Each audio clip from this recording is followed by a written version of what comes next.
Hi, folks. This is Symbolic. You know, it's amazing how an event can sum up lessons in multiple lessons, lessons in conflict resolution, lessons in stereotyping, lessons in virtue. And I had one of those experiences today. I thought I would relay it and the thoughts I associate with it. You know, we have a bakery in the neighborhood. They serve great bread. Uh, um, a lot of vegetarians will go there. A lot of vegans will go there, and you know they always say don't judge a book by its cover. Appearances deceive, and it is really true. I was outside.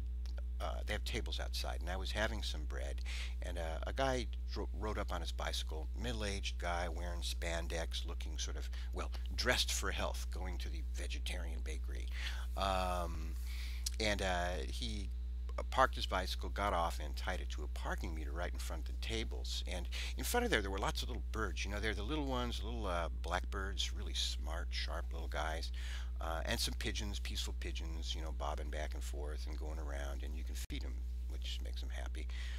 This guy gets off the bicycle and he kicks a pigeon.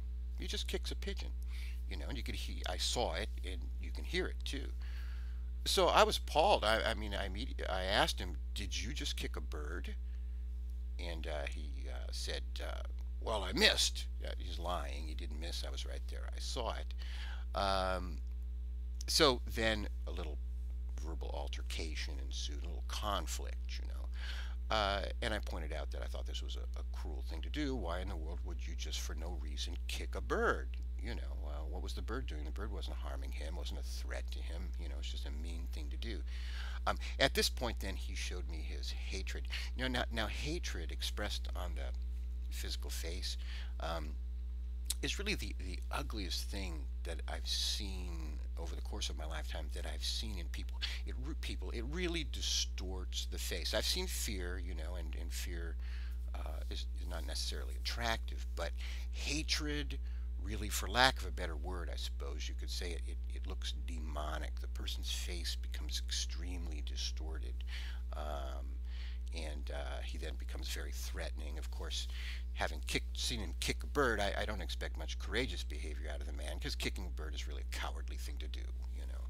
So, in any event, we talked a bit, and the conflict was escalating at this point. We're in public, so you know nothing much is going to come out of this conflict unless I can make something come out of the conflict, unless I can transform this conflict.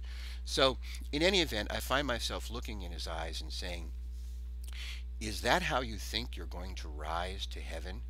Kicking birds all along the way?"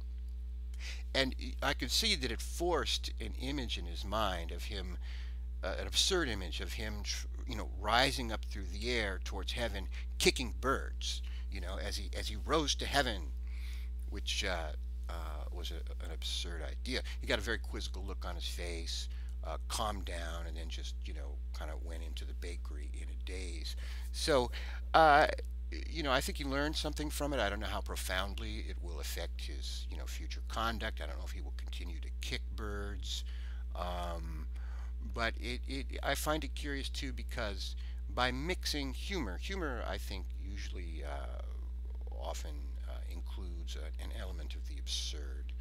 But by including humor and getting the and thought together to produce a sort of learning experience out of it, really helped resolve the conflict and hopefully will alter somewhat or his future behavior, or at least make him think a second time before he just, you know, for no reason at all, just decides to kick a small harmless animal.